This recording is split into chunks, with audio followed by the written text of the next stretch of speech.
Hey chess enthusiasts, Francis here. We are back again, and today I'm going to share my video about trick for the black side against the English opening using the King's Indian formation. I think you can use this in your blitz games. Our main line begins with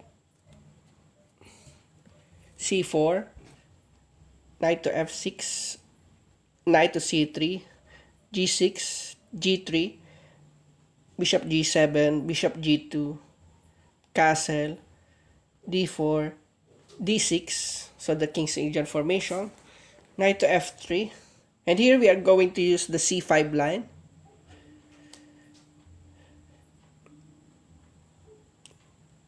And we are not going to discuss other moves such as d takes c5 or d5, but rather our discussion will focus on white castling. So if white chooses not to take on the c5 and simply castles, we are the one who is going to take the pawn on d5. So c takes d4,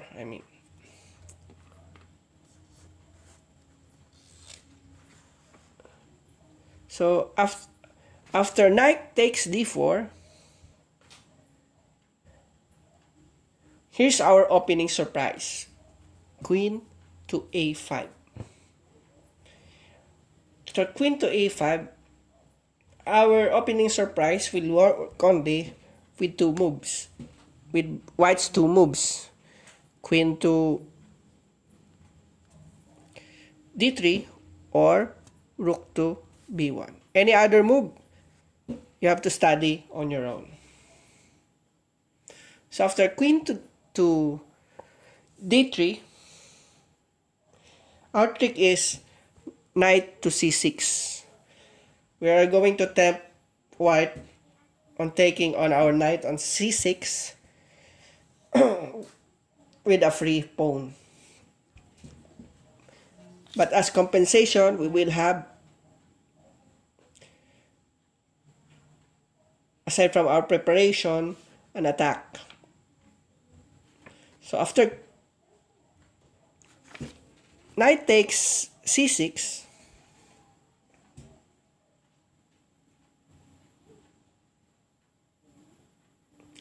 we have b takes c6, bishop takes c6, rook to b8,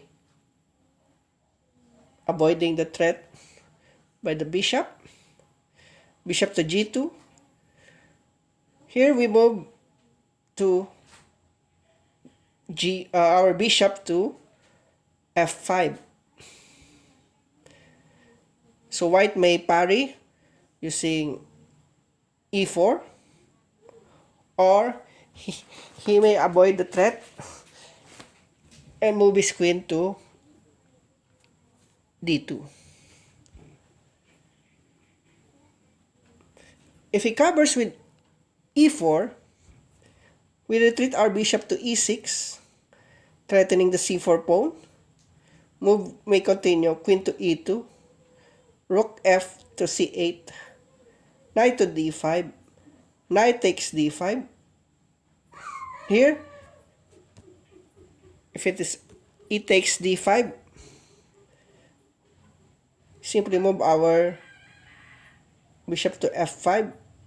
If it takes the pawn, queen to e7, we have rook to e8, queen to g5,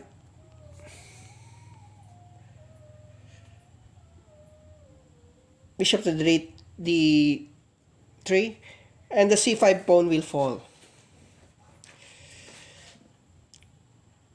If he gets greedy and takes the pawn on d6, his queen will fall. Again, let's go back to move 15.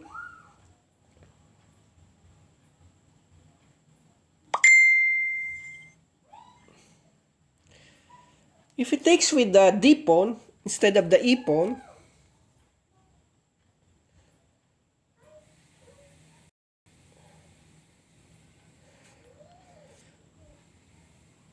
So if he takes with the d pawn instead of the e pawn, we will continue with bishop to d7. And the pressure on the h8, a1 diagonal is strong.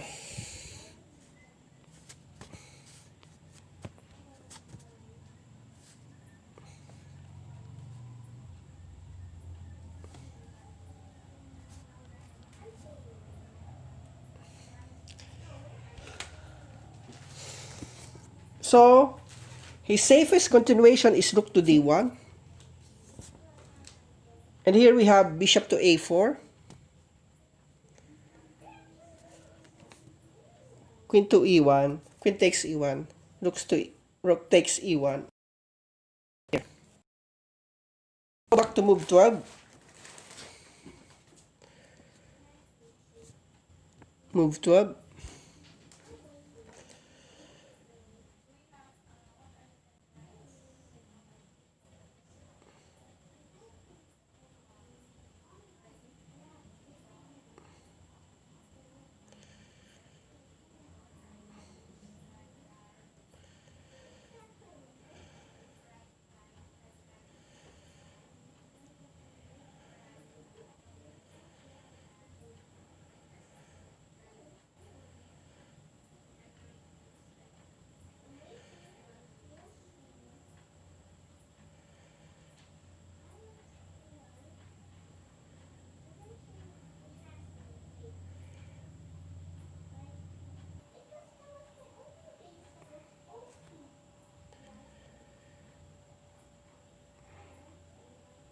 Sorry.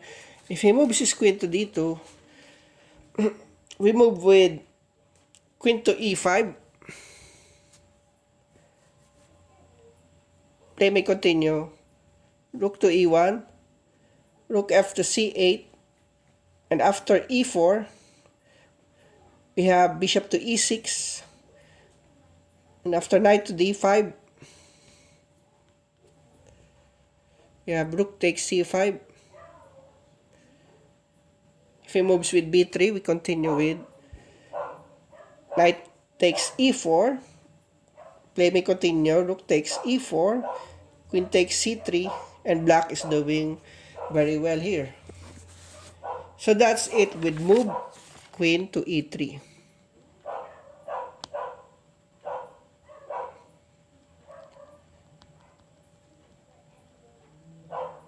Queen to e3. So, on move 9, if he instead moves with rook to b1, play may continue.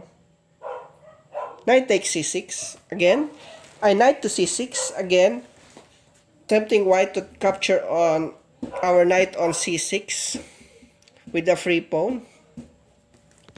Knight takes c6. Sorry. Knight takes c6. B takes c6. You can go with if white makes an intermediate move b4 instead of immediately capturing at c6, simply go back into c7 and black is comfortable. If he captures the bishop, we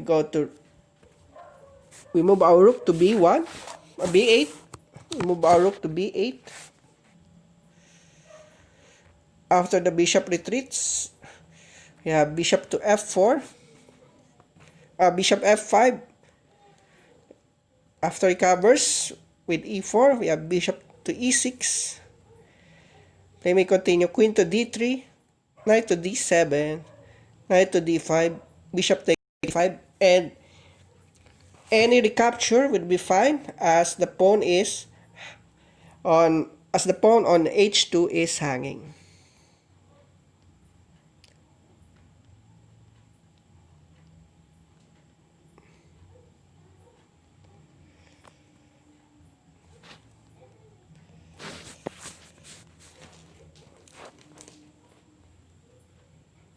And that's all.